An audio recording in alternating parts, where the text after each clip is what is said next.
আজকে যে রেসিপিটা তোমাদের সাথে আমি শেয়ার করব সেটা হয়তো বা অনেকেই বানিয়ে খাওনি।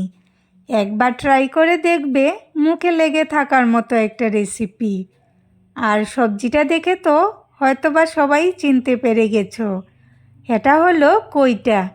কইটা আমরা সাধারণত মাছ দিয়ে, শুটকি দিয়ে বা ভাজা করে খাই, কিন্তু এইভাবে একবার ট্রাই করে দেখো, খুব ভালো লাগে খেতে। আর যদি মাটির চুলাতে এটা বানানো হয় তাহলে তো আরও দুর্দান্ত লাগে। যেহেতু আমার কাছে মাটির চুলা নেই, সেহেতু আমি এটা গ্যাসেই করেছি। তো কইটাগুলোকে আমি ভালো করে কেটে নিয়েছি। তারপর এটাকে গ্যাসের মধ্যে ভালো করে পুড়ে নিয়েছি।